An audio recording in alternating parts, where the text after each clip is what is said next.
Good afternoon, ladies and gentlemen, and welcome to the public forum Bangsamoro Transition and Marawi Rehab. Where are we now? This event is organized by the Center for Peace Education, Miriam College, Pax Christi Pilipinas, and Pax Christi Miriam College in celebration of Mindanao Solidarity Week. My name is Sofia Dayansi Garcia from the Center for Peace Education, and I will be your MC for this program.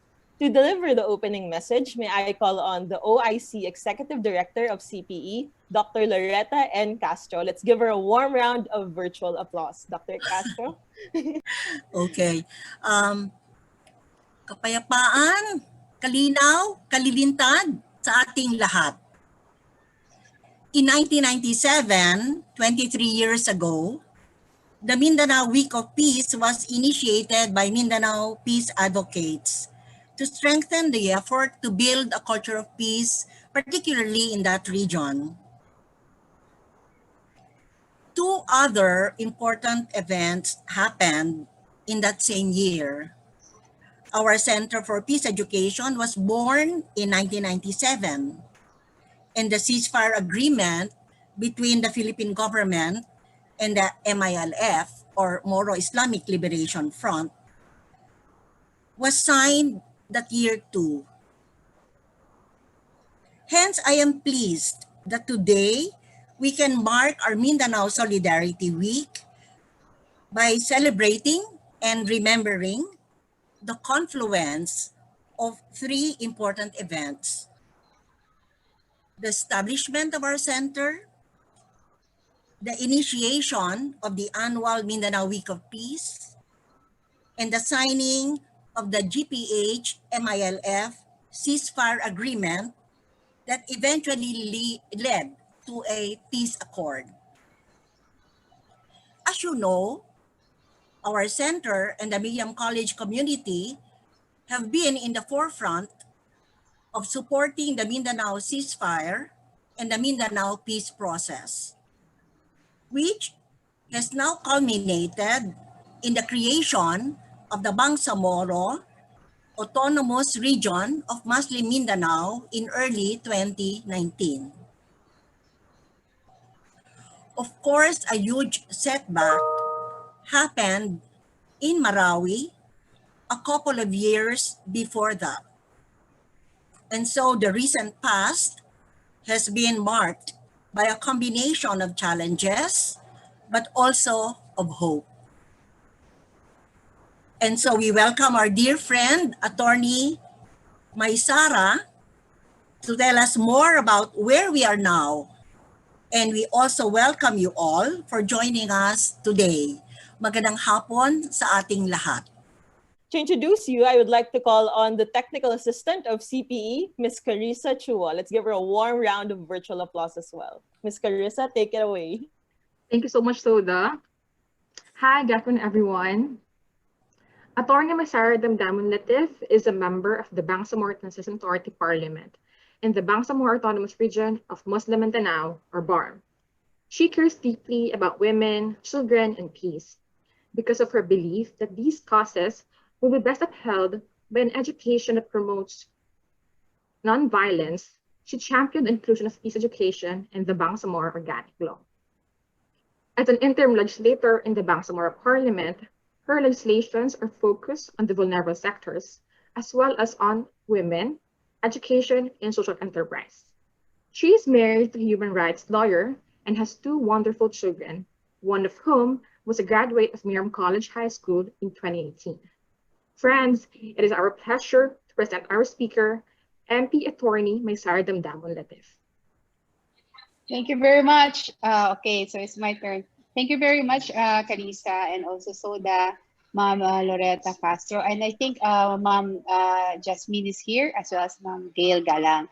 Thank you very much, Miriam College Center for Peace Education and Pax Christi Pilipinas, once again for this very valuable celebration on Mindanao Solidarity Week. No? So today's forum is about the Bangsamoro Transition and Marawi Rehab. Where are we now? So let me go straight to my presentation. Can you see it now? Yes, po. Yes, Attorney Mai.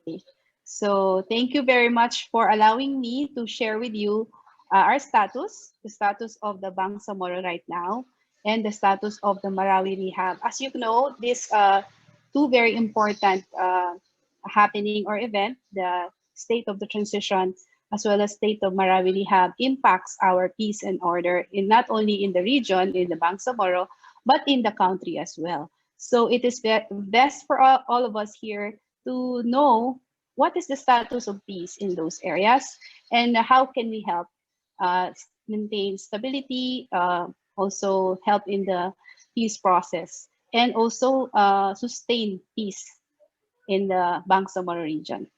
In that way, we are also helping our nation also achieve its internal stability as well as peace and security. So what is the Bangsamoro transition and where are we now? The history of the peace process between the government and between the government of the Philippines and the MILF began in 1997. It was actually supported also by and continued by Malaysia's facilitation in the year 2001, which eventually led to the signing of the Framework Agreement or the FAB in October 2012. So that was one of the breakthrough, no, the Bangsamoro Framework Agreement in 2012. And the completion of all the attached documents, which are the modalities where peace will be made in 2014, which we call now the Comprehensive Agreement on the Bangsamoro. The implementation of the provision in the CAB or the Comprehensive Agreement is through an enabling legislation, which is contained in the Bangsamoro Organic Law, which was passed on January 21, 2019 in a plebiscite. So it was a very important legislation because it was made through the power of the people's sovereign will, where they determine their right of self-determination by casting their vote and saying yes to the Bangsamoro Organic Law on January 21, 2019, whereby the Bangsamoro government was established and abolished the old structure of government, which was then called ARM. The timeline of our law, it was not an easy travel, as all the peace advocates here will know. It was a very bumpy journey. No, from Republic Act number 11054, the Organic Law of the Bangsamoro, which was signed by the President in July 27, 2018, the January 21, 2019 Bangsamoro plebiscite, no, the first Bangsamoro plebiscite, and then ratification by COMELEC on January 25, 2019, the announcement made that the plebiscite has garnered sufficient vote to establish the majority, and then ARM was officially turned over to the BARM on February 26, 2019. We inaugurated our first Bangsamoro government on March 29, 2019. This is a very auspicious day for the members of the MILF because they are the lead. They are the lead leader. They are the leadership, or they are the lead government. So they control the government of the day. Most of the members of the parliament are members of the MILF, and also the Bangsamoro cabinet, as well as the interim chief minister, is from the MILF. Cotabato City, however, as of this time, was not yet turned over to the Bangsamoro. But the 63 barangays, which were from North Cotabato, who agreed to be included, is already now part of the BARM. What is our 12-point priority agenda? So this defines our transition period, what we aim to accomplish in the 3 years transition period. The transition period is actually the transformation from conflict to peace. So it is not just a transition of the form of government from the form of former ARMM to BARM, but it also signals a transformation of the way of life of the people, from living in conflict and fear to a peaceful and progressive life. So how do we get there? We say that in the Bangsamoro Autonomous Region government, we have 12-point priority agenda. The first one is the establishment of the government, which is done through priority bills. And these are the major codes. Right now, we're so busy drafting, lobbying, legislating, consulting the people on the form of government, and then the establishment of the government through the different codes. No? So the first code that established the DNA of the government is through the administrative code. And then we already have that and passed that last October 29 and signed by the Chief Minister in November. And then we also have the development plans through the Bangsamoro Development Plan, the Bangsamoro Investment Plan. We also have and passed that plan, and hopefully its implementation began already. And then we also established the appropriate bureaucracy through the administrative code, continuity of government service. So it means that government service should not be interrupted.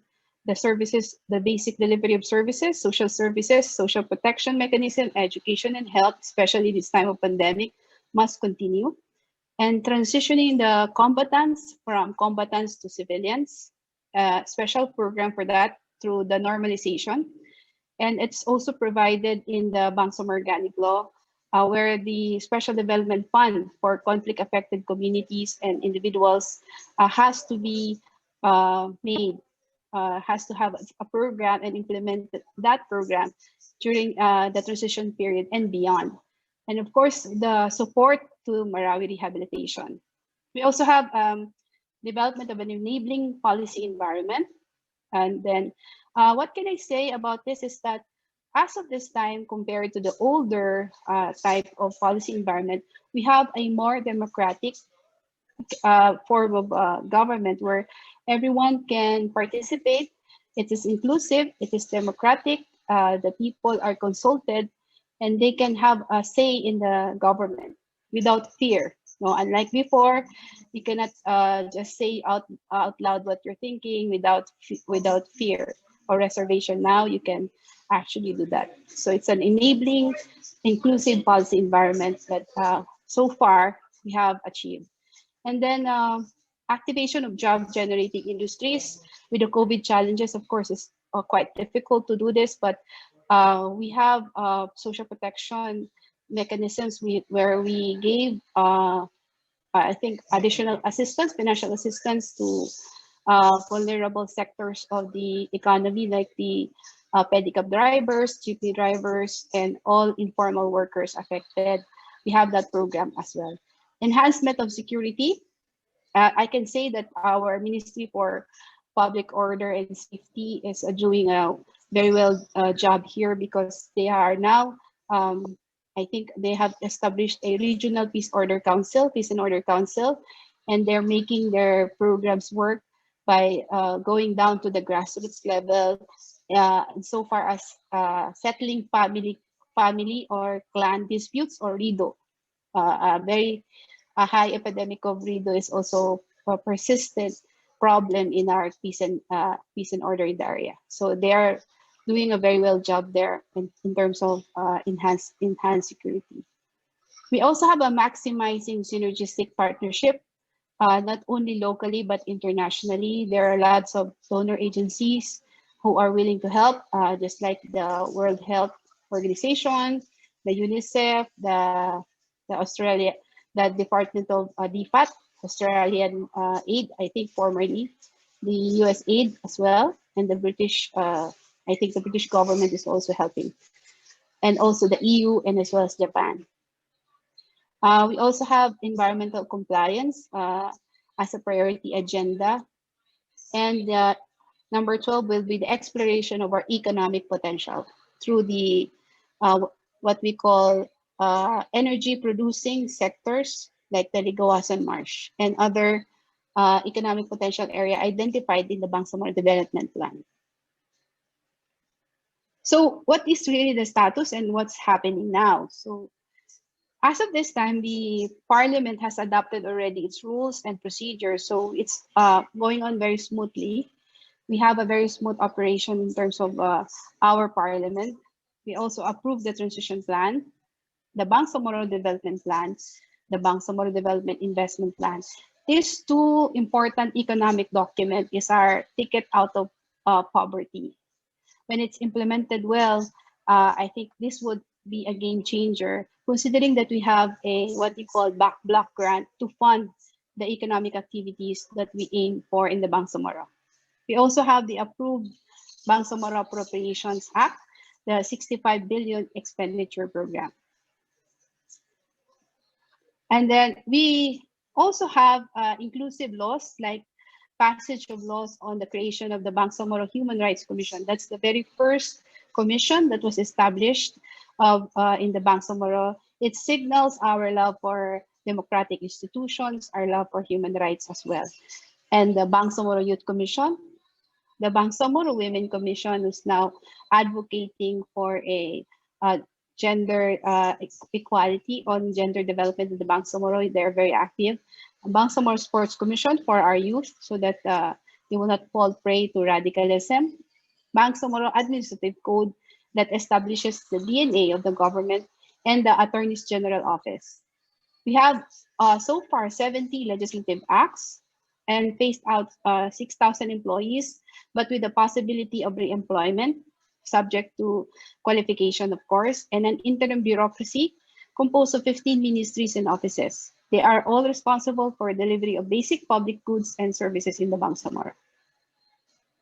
And the functions and priorities during the transition period. The transition period began on March 29, 2020, and it will end on June 30, 2022. So it's 3 years and a half, I think, transition period that will allow sufficient time for the Bangsamoro to be able to transition from conflict to peace. However, with the pandemic, with the COVID-19 pandemic, that timeline is severely affected. I will explain later. So the enactment of priority legislations, what are the legislations that are expected from the transition authority? These are the following: the Bangsamoro Administrative Code, the Local Government Code, the Revenue Code, the Electoral Code, the Education Code, and the Civil Service Code.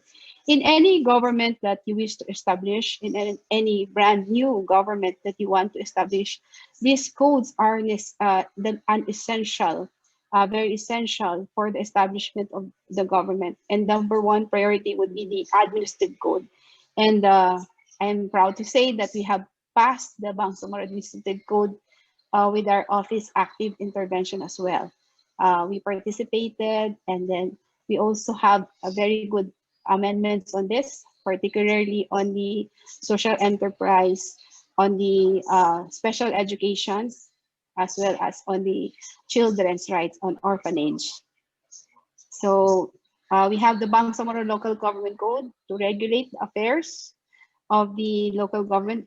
We cannot have a decent government if we don't have a good governance at the local level, at the barangay level. So we aim to have we aspire to have a local government that will be at par with progressive local government in the nation. And that would be contained in the Bangsamoro Local Government Code. It has already been filed and hopefully will be deliberated soon. The Bangsamoro Revenue Code to support our finances, aside from, of course, the automatic appropriation from the national government, the Black Grant, we also have additional collections for revenue under the Revenue Code. And the Electoral Code. The Bangsamoro Electoral Code is unique in the country because our form of government is parliamentary compared to presidential type. We have right now a presidential type system, but in the Bangsamoro, we have a parliamentary form of government where there is a fusion of the executive and the legislative, meaning the members of the government of the day, or the cabinet, members of the cabinet, including the chief minister, the head of the government, will come from the parliament, majority of whom will come from the parliament.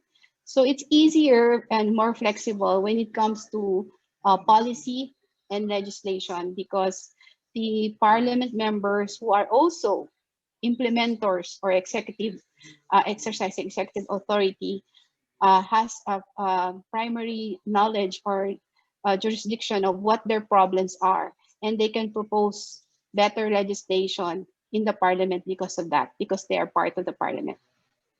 So Bangsamoro Education Code as well includes all the provisions for Madaris education, peace education, special education, non-formal education, as well as it's a subsystem of our national government system. We also implement K-12 in the Bangsamoro. The Bangsamoro Civil Service Code to govern our civil servants. The determination of parliamentary districts, because in the Bangsamoro parliamentary form of government, 40%, 50% will be from through party representation, and then 38 or 40% would be from the districts representation, and then 10% would be sectoral. So meaning traditional leaders, indigenous peoples, settler communities, youth, women will have a one seat each in the, at least one seat each in the parliament. And then for the organization of bureaucracy as our priorities, we already approved the transition plan. We also instituted a placement process for hiring. We also set up offices and institutions. So we already have a well-organized bureaucracy. Okay, the status is, for the status, the parliamentary system is currently being deliberated by a panel whose members are tasked to ensure the realization of the system in the Bangsamoro Administrative Code. So we already passed the Administrative Code, and in that code, we have established the parliamentary system as the system for governance in the Bangsamoro.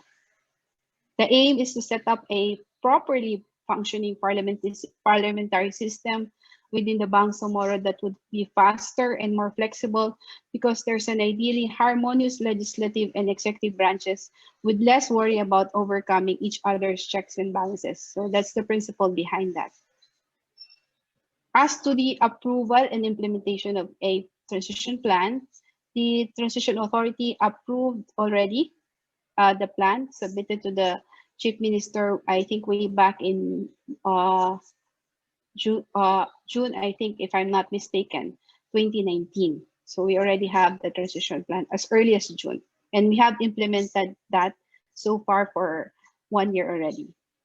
But now, because of the administrative code, we have a more firm legal framework that will govern the bureaucracy. For the institution of a placement process for hiring personnel, the transition has also been accomplished through the creation of a Bangsamoro job portal. If you can remember, the Bangsamoro before has been plagued with problems on nepotism, favoritism, impartiality, favoritism. And now, in order to correct that, we have established a Bangsamoro job portal where everybody can have an opportunity to apply by just clicking the link jobs.bangsamoro.gov.ph, with over 306,662 applicants for just 4,398 positions. So that's the amount of competition that we have for 4,398. So it's a policy that we strictly implement a merit-based hiring process and credible job placements. Hopefully, this new development will signal also for the Bangsamoro a more, a stronger, sturdier civil service. As to the setting up of offices, I've mentioned before the following institutions that have been set up already, and more had been set up in the administrative code, because in the administrative code, almost all of the necessary institutions already had been set up there. And then its implementation will be 15 days after its complete publication. So from November 5, 15 days after that, by November 20, we already have hopefully an effective administrative code in the Bangsamoro that will govern all aspects of the running of the government. So full transfer of powers and properties is one of the priorities during this transition period. Is a work in progress. As to line agencies, most of the powers and properties have been fully transferred already to the Bangsamoro government, meaning that the devolution has already happened from the different departments of the national government to the Bangsamoro government. There are powers granted to the Bangsamoro government that are new and that are being exercised by the Bangsamoro government. However, those who have yet to be exercised, they are now currently being devolved, meaning they're being transferred to the Bangsamoro government. For the disposition of personnel, that's also another priority, number 5. The government of the day, as I've said, headed by the interim chief minister, Ahod Balawag Alhaj Murad Ibrahim, adopted a phase-out plan to carry out this mandate, and 6,000 ARMM former employees were affected last December 2019, and incentives were already given to the employees, like separation pay that was given by the Department of Budget and Management. Transition from our arm to BARM. For the transition plan approved by the Parliament, it's composed of the 6 chapters. So, namely introduction from Autonomous Region in Mindanao to BARM, from the Bangsamoro Transition Authority and its priority legislation, the mechanisms for transition, and the transition plan matrix. The chapter on the transition mechanism describes our transition from the ARMM to Bangsamoro Parliament, ARMM agencies to Bangsamoro government, and intergovernmental relations. The intergovernmental relations body is quite important in terms of when there's conflict or dispute between the national government and the Bangsamoro government in terms of powers being exercised by both. What the intergovernmental relations body do is to settle and establish mechanism in settling this dispute so that it will not anymore escalate. So it's also a peace building mechanism.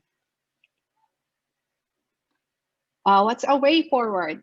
So out of the 7 priorities of the Bangsamoro Transition Authority, only the determination of parliamentary district has not commenced. The parliamentary districts are like congressional districts. So in the Bangsamoro, we also have what we call parliamentary districts. That's left to the discretion also of the parliament on how many are we going to have in the Bangsamoro. 3 of the priority codes have been filed, and other priority legislation have a working draft. So far, we already have 4. The education code that contains also our peace education, the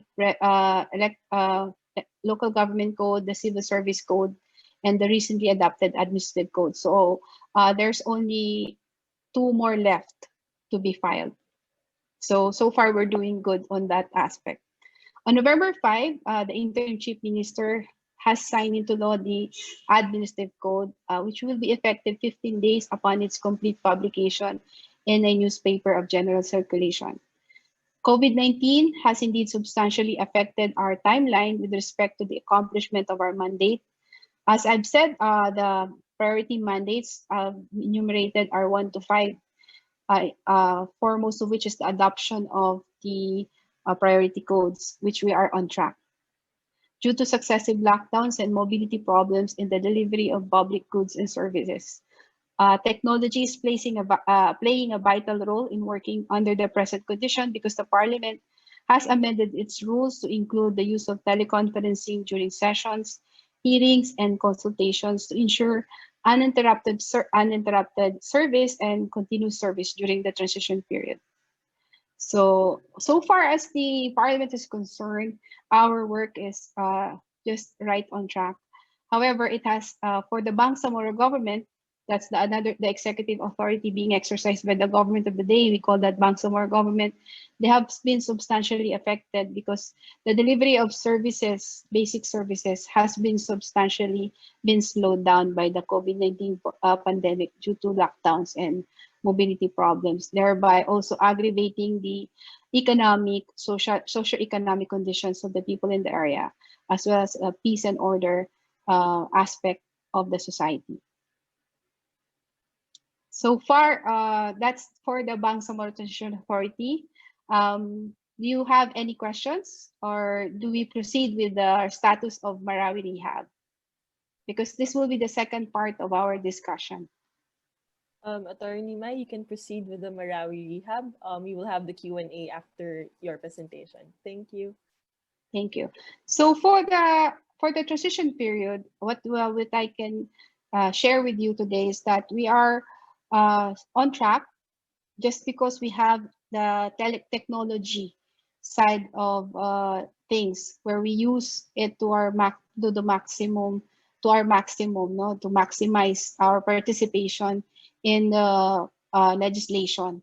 However, insofar as our representation and oversight is concerned, we have been substantially been affected because we cannot just go into our constituents and visit them uninterruptedly without limitations like before pre-COVID. Now we are substantially affected because we have to observe the protocols on COVID. So insofar as representation, which is part of the parliamentary system or a parliament's job is concerned, that is substantially affected by the COVID-19. So it has a sort of negative effect on our work because that limits our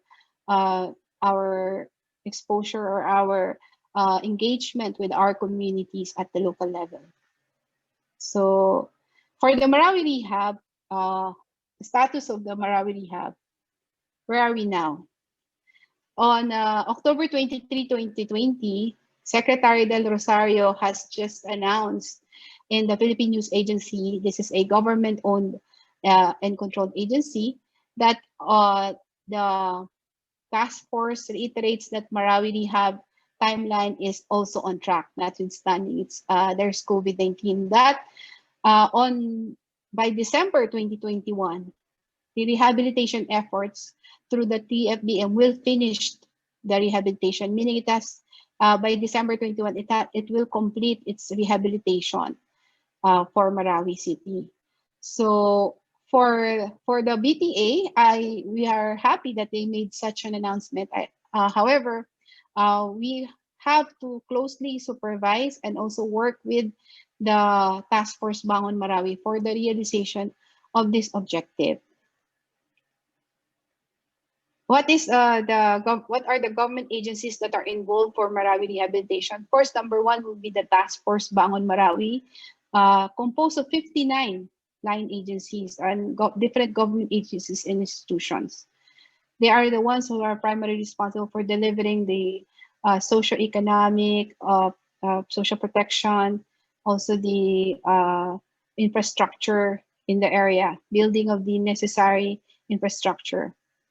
But for the private housing, I believe that the Task Force Bangon Marawi has no funds for that. That's the reason why out of the 49,000 families in the most affected areas, only some were managed to go back. I think are a lot less, not more than 600 families are able to secure their building permit and rebuild their houses that was destroyed because of lack of funds. Some were not able to do so. So they're still in the transitory area or transitory shelter. The Senate and Congress Committee on Marawi Rehabilitation also does the investigation. Recently, they did that, and they acknowledged that it is because of the delay and alleged irregularities on Marawi Rehabilitation that there seems to be a bog down on the implementation of the rehabilitation. Special Committee on Marawi Rehabilitation, that's us in the BTA BARM, also looks into the status and progress of the rehabilitation. And recently, we already rendered a report by the Special Committee in Marawi on what happened in Marawi and what are the possible interventions to speed up the rehabilitation and to help the national government in the rehabilitation. The Task Force Bangon Marawi, or the TFBM, is a government interagency task force organized to facilitate the rehabilitation, recovery, and reconstruction efforts in Marawi. It's the primary responsible for rehabilitation. It was formed last June 28 and up to this day, October 23, 2020, I believe that they have already made several groundbreaking in the area. And also notwithstanding COVID, they're continuously working in the area. Members are affiliated to several executive departments and composed of 56 agencies. So this is the composition of the TFBM. It's headed by Secretary Eduardo Del Rosario, the Housing and Urban Development Coordinating Council Chief, with the Vice Chairperson, Secretary Delphine Lorenzana of the DND, and DPH Secretary Mark Villar, with members from the AFP all the way to the representative from the Office of the President. And the administrative structure also looks like this. Oh, if you can see, it's quite a complex administrative structure. So probably also it contributes to the delay because there is now one central body that makes the decision, because it's made up of different line agencies with their own different mandates and their own different budget for Marawi. So their delay probably is also caused by the task force complexity made up of different agencies. Concept of Marawi rehabilitation is contained in the Marawi Master Development Plan. The total overall budget is 13,118,000,000, but there's an additional 5 billion from the DRRM fund. So as of 2018 GAA, the total budget is 15 billion for the entire development of Marawi rehabilitation. For the Bangsamoro, what is our intervention is made through the Special Committee on Marawi. So on September 2019, we created a Special Committee on Marawi. The Bangsamoro Transition Authority created that committee to look into the status of Marawi rehabilitation. We have 29 members, so headed by our Deputy Chief Minister from Marawi, is also a victim because his house was also in the ground zero. And I believe that his house is also burned down to the ground. Alim Ali Sulaiman as chairperson. Our member, Attorney Anat Arhata Basman, Attorney Hamid Bara, and MP Abdullah Makapaar or Commander Bravo. The SEM, we call it SEM, is tasked to investigate the status and progress of the government's intervention to Marawi Rehab. And after series of consultation on the ground, we produced a very detailed report, and you can access it in our website, the BTA Bangsamoro Parliament website. So I think it's 185 pages long, detailed report. The Special Committee on Marawi found the following emerging issues and concerns. Number one, land property rights and shelters, property ownership, military reservation, clearing, demolition of properties, real property tax, social housing and private residential housing, temporary shelter are clearly emerging issues because some of the landowners and some of the property owners now are having disputes in the area on who has property rights, and this also delays the process of returning them back, because if there's a dispute on the property, then I think the proper remedy would be to resort to court, which is going to take long. And that's happening now, especially with the Marawi boundaries and the proper earmarking of the land has been lost. So that's one very problematic situation for the people. So the utilities also, the WASH, the water, sanitation, and hygiene, solid waste management, electricity has not yet been restored.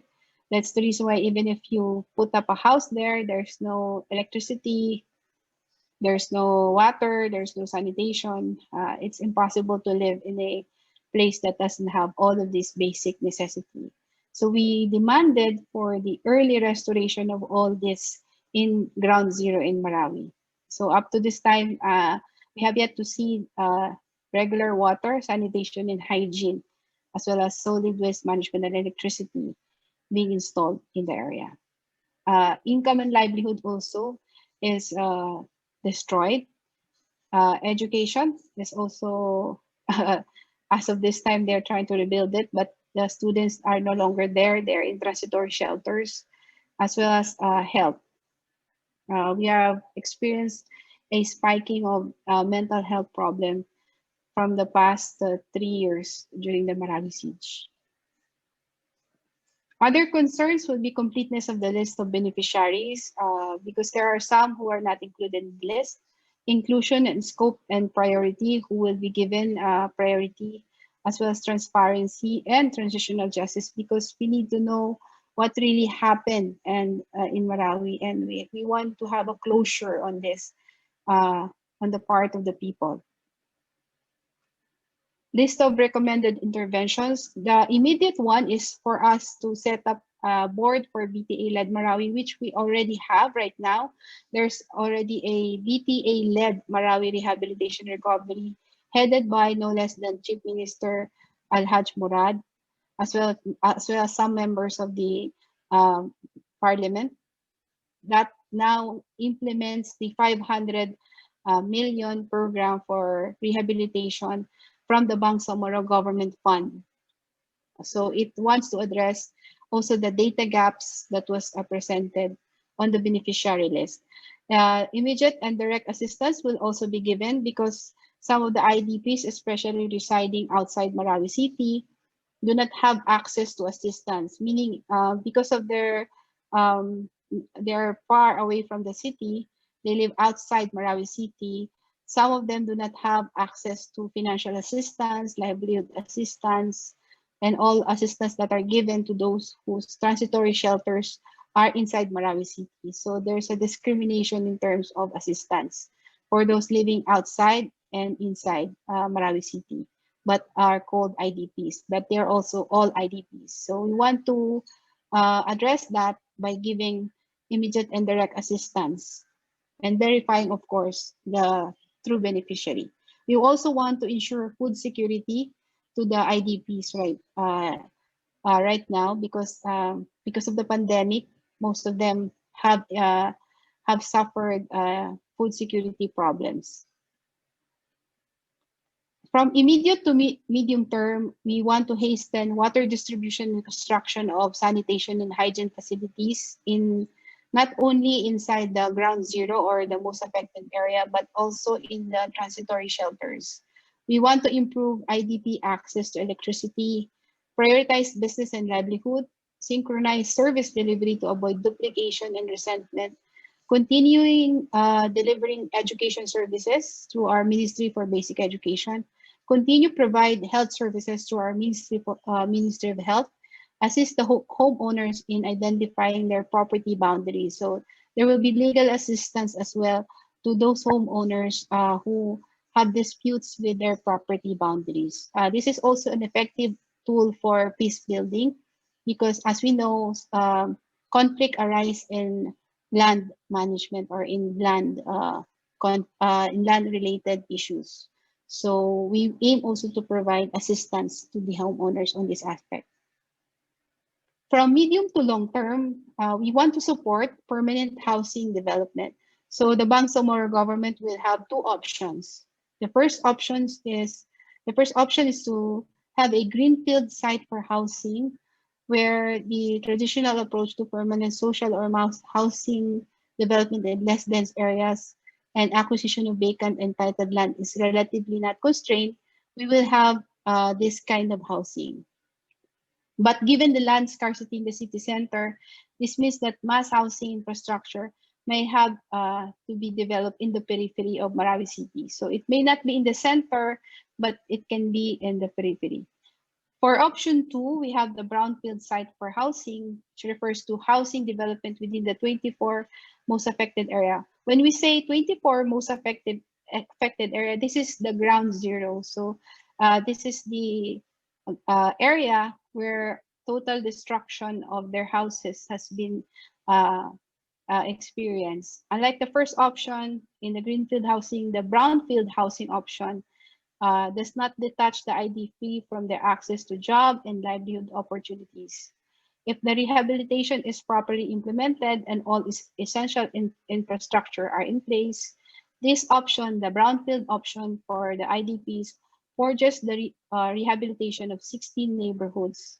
The housing units may be built on land properties of homeowners that practically frees the BTA or the Bangsamoro Transition Authority from the surge cost and massive financial burden on acquisition of land for housing development. The obvious challenge in this option 2 is the need for the Bangsamoro Transition Authority to ascertain the property ownership status of all homeowners in the 24 most affected barangays. So we are looking into these two options depending on the status of the property rights of the homeowners in the most affected barangays. So it also involves land management and land dispute settlement. Recommendations to other governmental instrumentalities. We also recommend allowing the exercise of full property rights by those living the most affected area, meaning for their right to return, exercising the right to return, the right to abode, so the right to return home by the IDPs in the most affected area. The government must allow this full exercise of their property rights. Transparency in the rehabilitation efforts and plans, the immediate passage of the compensation law now pending in the Congress of the Philippines, address emerging security concerns because there is still some unresolved issues on the radicalization and terrorist groups also still operating the area. Raise the matter of monitoring also to the IGRB or the Intergovernmental Relations Body in order to strengthen the peace and order in the area. For the BARM, but for the Bangsamoro government, after the transition, most of the armed interventions were carried over to the BARM. So it's now the Bangsamoro Autonomous Region who carried most of the armed interventions like the bridge program. They have that program where 1,000 IDPs can avail of housing assistance. So under Memorandum 311, the BARM released also its 12-point priority agenda, wherein Marawi is one of the number 5 priority, where it should be quickly rehabilitated and reconstructed, as every delay is an opportunity for violent extremism to use it for propaganda and recruitment, and that immediate rehabilitation of Marawi is both the right and just thing to do under that Memorandum number 311 of the Bangsamoro government or the interim chief minister. Pursuant to this, the appropriation of 500 million is allocated by the Bangsamoro government for assistance to Marawi rehabilitation. We just assist the Task Force Bangon Marawi because under the law, it is the national government which should rehabilitate, recover, and restore Marawi. We are just in the supporting capacity. 1,000 permanent shelters will be built under the program of BARM Bridge. This was the former ARM Bridge under the Kapianan program. And in addition to that, the 500 million allocation. So you can see there are more room for assistance in terms of socio-economic and housing assistance of the IDPs.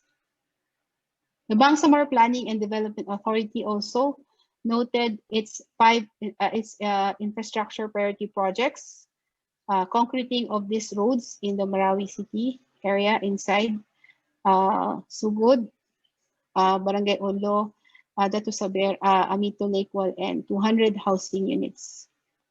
Other BAM priority projects are upgrading of the Seoul Medical Center, the Amay Pakpak, the only one tertiary hospital in the entire Lanao del Sur, servicing 1 million population. Information education campaign against terrorism and violent extremism, human rights protection and promotion program, community-based training on peace building and active citizenship, as well as infrastructure projects. For the social services, we also have various social services that we offer for the Marawi IDPs. We have emergency assistance, family and community welfare program. We have children and youth welfare program, women's welfare program, older persons with disabilities program. So as you can see, when the Bangsamoro government stepped in, immediately the people felt changes because of these different services that were offered by the Ministry for Social Services. Recovery from COVID measures in response to COVID pandemic was also given. And beyond the above-mentioned intervention, we also have cash for work program targeted to more than 4,000 IDP beneficiaries. For health, we also adequately lodged 238 million for MOH, or the Ministry of Health, and delivery of regular health programs. We also established a COVID center in the Amay Pakpak in the amount of 15 million. For education continuity, for Marawi, we have our Ministry for Health, for basic higher technical education, took over the interventions of the former ARMM. This includes supporting the Marawi City Schools Division to reconstruct damaged schools, infrastructures, and identify the number of learners and establishment of temporary learning centers. The Marawi City Schools Division proposes to build 3 premier integrated schools in the most affected area that caters to 9,000 to 12,000 learners in lieu of the 22 affected schools that were destroyed. Due to unavailability of land, the proposed construction of the school building is delayed, despite that there's already funds for this. Through the City Schools Division of Marawi, the MBHTE, or the Ministry for Basic Higher Technical Education, compared to the national government's Department of Education, the Bangsamoro government has decided to integrate the higher, the basic, and the technical education into one department, and that's the Ministry for Education. So it's no longer trifocalized. It's one department overseeing the 3 different levels of education, 3 into 1. So MBHT is planning the construction of the following schools, the different schools in Marawi. So as you can see, we have 1, 2, 3, 4 different schools. All of these will be chargeable to the NDRMMCC fund, but will be transferred to BARM for rehabilitation. Of course, for business and livelihood, the Ministry of Trade and Investment also carries program for the IDPs in the area. And we plan also to have economic zone, or BEZA, in that area.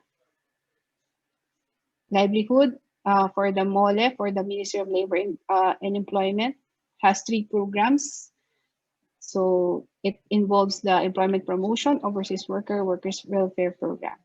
For agriculture as well, we have reinvigorated that agriculture program for Lanao del Sur. The 2018 program for Marawi Rehab was implemented by the DA in Department Region 10.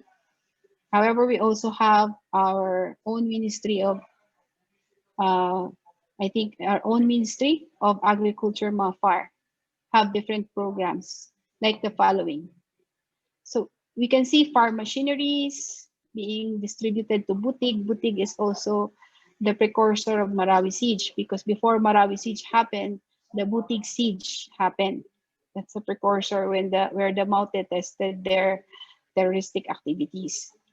Okay, so it's also being and Piagapo as well. The 2 Piagapo, Butig, and Marawi, the 3 different 2 municipalities and cities as testing ground for their terroristic activities are now going to be reinvigorated by the government by giving them more farm machineries, assistance to agriculture, cooperatives, and different socio-economic programs. But because we believe that when there is prosperity, terrorism will have lost its narrative and its attraction to the young people. Only when the people have high incidence of poverty, will also have high incidence of peace and order problem. So agrarian reform, sustainable livelihood is also one of our core socioeconomic solution. We have inland fishing farming. So there are so many different interventions that we have right now for Marawi. And if you visit our page, in the MP Maisara page, we keep on sharing all of these achievements of our Bangsamoro government for the people, so that the people will know that right now, there will be changes in terms of service delivery and basic goods and services. The people will see that they will have they will receive those services that they have longed for prior to the Bangsamoro creation. Okay, so in the part of our office for Marawi, we have several resolutions already filed. Number one would be the creation of the special committee on Marawi, which was already created, and also the declaring all of our mosque or church, what we call churches or our masjid, as a cultural heritage site that should be restored, preserved, and rehabilitated. Because once the young people see that their mosque have been restored, their faith in the government will be restored also, because they will feel that the government feels for them and has their best interest in mind.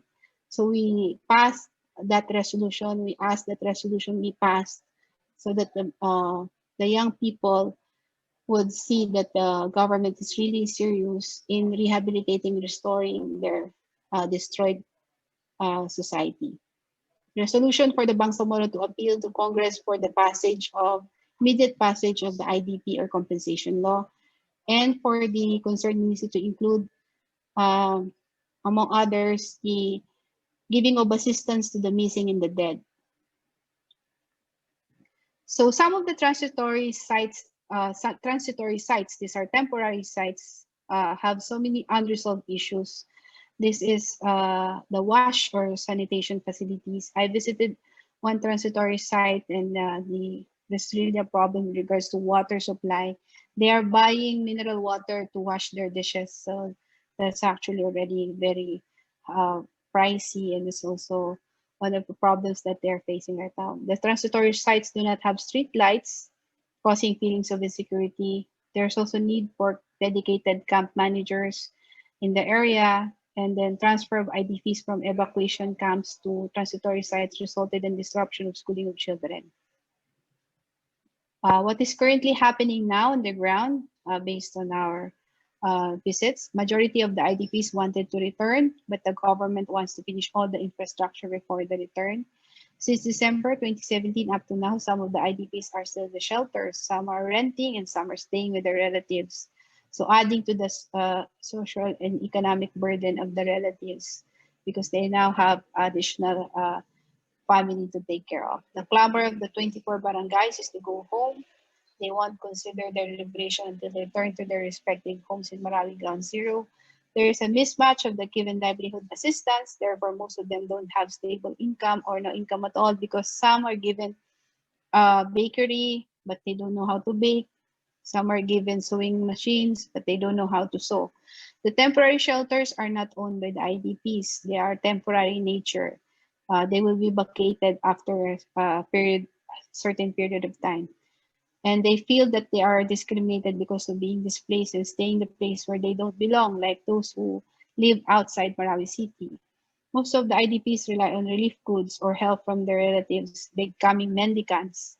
Currently, there's no assistance given to most of the IDPs, and the pandemic brought another misfortune to the already suffering IDPs. So with that, I hope I've given you a very broad overview of the transition led by the Bangsamoro Transition Authority Parliament, as well as the status of Marawi rehabilitation. Thank you very much for listening to my presentation, and I'm open to the floor for any question. Thank you very much. Thank you very much, Attorney Mai. So this is Bianca from CPE. I will be moderating our Q&A.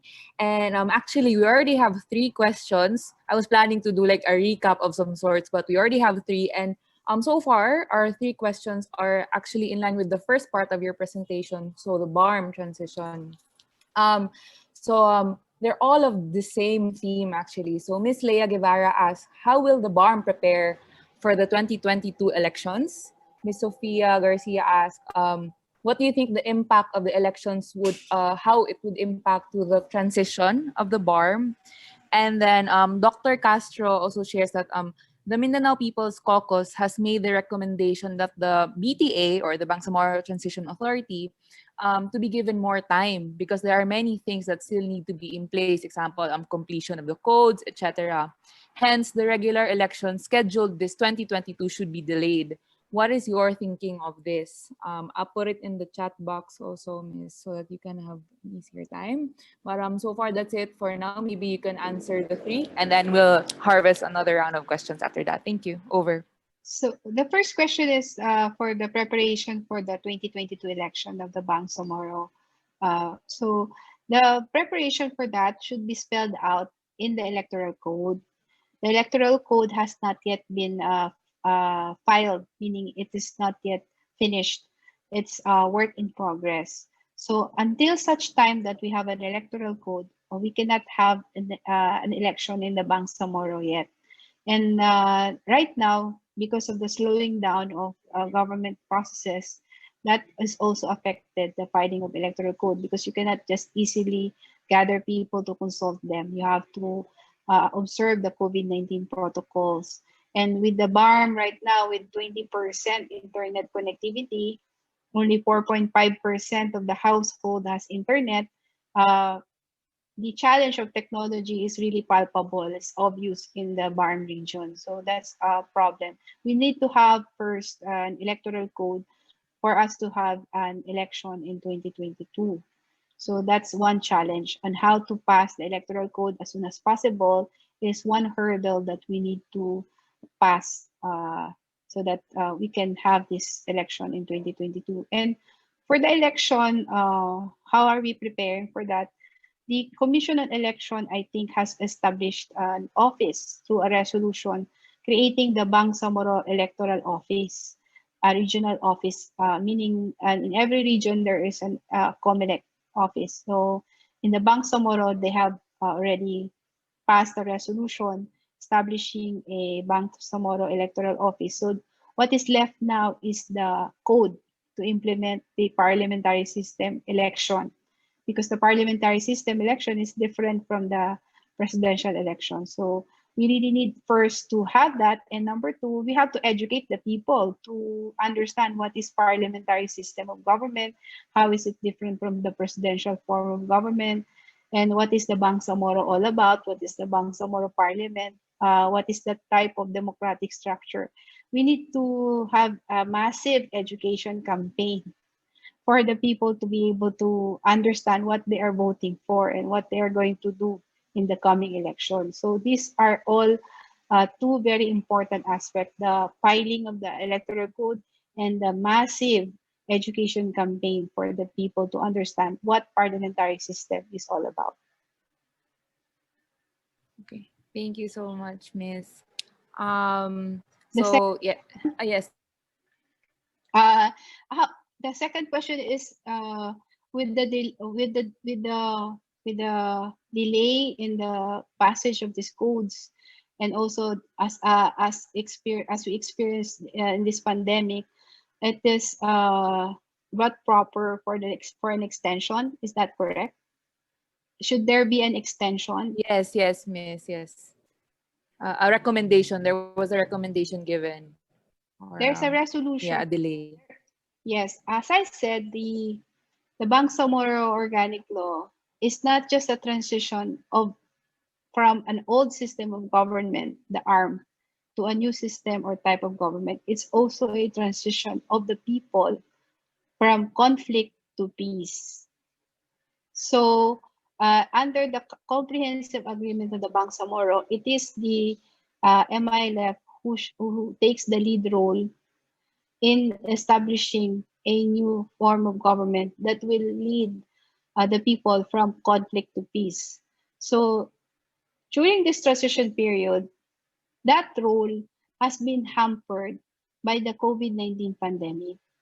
It has substantially affected the running of the government because of the mobility restrictions, because of the health condition, the emergency, and also sometimes we can also attribute it to capacity, because these are, if you can remember, these are former combatants transitioning to civilians.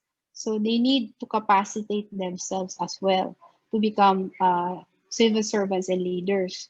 So that should have happened during this transition period. However, because of the pandemic, that has affected negatively the timeline for their transformation. So I believe, it's my personal opinion, that because of this pandemic, they should be given ample time to transform from combatants to from rebels to civilians. And I think the 3 years is not enough as affected by the pandemic. If there was no pandemic, there would be no problem. But because the pandemic practically robbed them of that time, I believe that there should be a necessity for re-examining that transition period so that, we are after a long-term peace, not just a transitioning of a government. We are transitioning people. So if you want to secure that gains of peace, you need to protect and nurture those people, and you need to capacitate them. You need to support them from being armed groups to to the mainstream of the society. So we need time for that. So I believe that indeed the transition period should be extended so that it will allow our former combatants to transition from former rebels to regular civilians during the transition period. And for the normalization of lives of these people to take place. Because right now, because of the COVID-19 pandemic, the normalization also has been affected because the 12,000 decommissioned soldier out of the 40,000, remember we have 40,000 armed men and only 12,000 have been decommissioned, are waiting for the fulfillment of the provisions in the normalization, annex on normalization, meaning the national government has to spend for the transformation of these people and their communities to civilian, and that takes money. And right now, because of COVID-19, there was a delay of delay of release of funds for the normalization of these individuals and communities. So that is also one factor that we should take into consideration. When we look at the transition period, it's not just the political transformation, but also the socio-economic transformation of this group of people. So we have to look at it in a holistic aspect, both in the lens of normalization and in the political aspect of their transformation. Thank you so much, Ate Mai. And indeed, it's 3 years is a short time, and with like a year lost because of COVID, definitely there are a lot more challenges. I know you referenced to a document with regard to the Marawi presentation of the Senate and Congress Committee on the delays and alleged irregularities on the rehabilitation. Ate Soda has a question, which is also in the chat. It's been 3 years since the siege happened, and there has been a lot of support. But she's wondering, why is it taking so long for it to be completed, and what is your take on this? So maybe you can share a bit from that report. I believe it's also available on the website. And we also have one more from Dr. Galase. Should the BARM take a more proactive role in Marawi? Taking note that a lot of your work complements Task Force Bangon Marawi. And good that there is a special committee, but what does it do beyond looking into the status and progress of the government interventions? Is it purely oversight the function? Or Okay, so for the report of the Marawi, as I've said, we have looked into several problems, emerging issues on land disputes, and as well as the short term, which is the lack of electricity, the wash facilities, and then the long-term problem would be really to give them the housing assistance, no? Because how can a person rebuild their lives when all of their money were put in that house, and then it's a pandemic, all the economic activities have slowed down. So the more that they cannot afford to rebuild their houses. They really need a government assistance for that. And I think the compensation bill would be a key player for that. The compensation bill that is filed in Congress is one of the most durable solution for this problem. If they're compensated and they get that compensation, they can use that to rebuild their lives, the money from the compensation bill to rebuild their houses. So for the 3 years that we have witnessed since the time that Marawi happened up to now, there in this year alone, there have been several releases to the Task Force Bangon Marawi by the national government through the DBM. And the fast tracking of this is already reported by the Task Force Bangon Marawi that they have fast tracked all of the infrastructure programs because the money had already been downloaded by the DBM.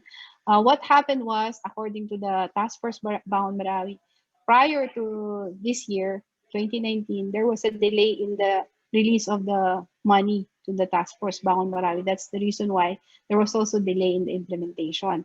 But that was corrected already this year during the March 5, 2020 meeting with the President with the Task Force Bangon Marawi and some members of the BTA, wherein the DBM agreed and also pledged that starting from that day onwards, they will fully download the money to the Task Force Bangon Marawi. And we can see that now.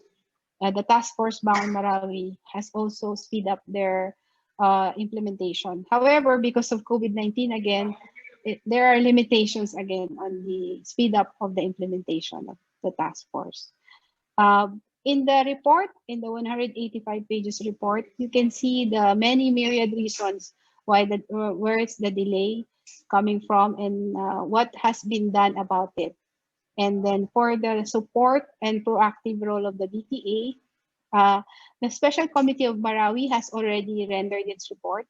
And in that report, the Bangsamoro Transition Authority took a very proactive role by establishing the BARM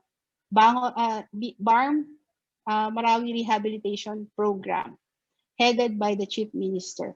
So it's the Chief Minister now who heads the Marawi Rehabilitation Program, the MRP program by the Bangsamoro, that not just looks, but implements programs for the IDPs in Marawi.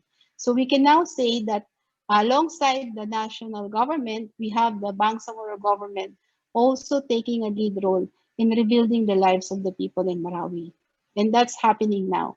Last week, they have already met with the IDP representatives as well as local leaders and also given out the memoranda to various ministries or instrumentalities of the Bangsamoro to implement and recommend programs and projects for the IDPs in Marawi. So we have indeed taken a very proactive role for the rehabilitation of Marawi. Thank you so much, Attorney Mai. Unfortunately, we are running out of time. We have one question, but maybe we can send this to you via email instead. It's from the students actually, and it's more on how the BARM is coping. Thank you very much, and I'll give the floor back to Ate Soda. Thank you very much, Bianca. All right. Thank you very much to Bianca and to those who participated in the question and answer. Thank you very much, Attorney Maisara, for answering the questions as well. To deliver the closing remarks, may I call on the Associate Director of CPE, Dr. Gail Reyes Galang, and let's give her a warm round of virtual applause. Thank you. Dr. Gail, take it away. Thank you very much, Attorney Mai. Well, welcome back to MC. It's always we're always happy to have you around, and thank you for sharing the status of peace in the Bangsamoro region. As you said, this has an impact on all of us Filipinos, and it has gone a long way since the Bangsamoro Organic Law was ratified in January. Establishing BARM and abolishing the old ARM. And, you know, as people from Manila, as teachers and students, the stories that we used to hear about Mindanao revolve mostly about violent extremism as seen in the Marawi siege in 2017. The clan feuds that impact local politics. When we invite people from to share about what's happening in Mindanao. Mostly the stories are about oppression and marginalization for almost 50 years, and how the previous arm has been always considered to be the most impoverished region in the Philippines, despite its high economic potential by virtue of Mindanao's rich natural resources. But now, Attorney Mai, from the stories that you've shared, the narrative of these stories are changing since the ratification of the Bangsamoro Organic Law. So from a time of hate, now it's a time for love. From the time of war, it's now a time for peace. And we are truly excited to learn about the 12-point priority agenda of the Bangsamoro Autonomous Region in Muslim Mindanao. From the passing of the priority bills and legislations, which you said is the DNA um, of the programs for transitioning, no, from transitioning of the combatants from previous rebels now to rulers, the support that you are extending to Marawi Rehab. Of course, we expect the delays, but that's now all in the past. And the jobs that are and Carlo Garcia will like this because it's complying with environmental policies. And we're truly excited to see the exploration of the Bangsamoro economic potentials. And we can only pray that the transition period will not be too affected by COVID-19, the COVID-19 pandemic. If at all, I think this is an opportunity to really gain legitimacy as you all continue to do good in all your priority actions. So I noted that there are many educators here, not only from Miriam, but from all over. And the Center for Peace Education will always be here as a center that will build awareness on issues that affect the Bangsamoro region. It will promise to continue to build concern so that the students can practice more empathy and compassion and contribute to the positive vision that we all want for BARM. And for the teachers here, I think our assignment will be to encourage action so that our students can see a sense of purpose and meaning in participating in actions that unite us with our Muslim brothers and sisters. So thank you once again for being with us in our forum. And we on behalf of Dr. Loretta Castro, our CPE team, of course, our Vice President for Academic Affairs, Dr. Jasminario Galase, we are truly happy to hear about the good news.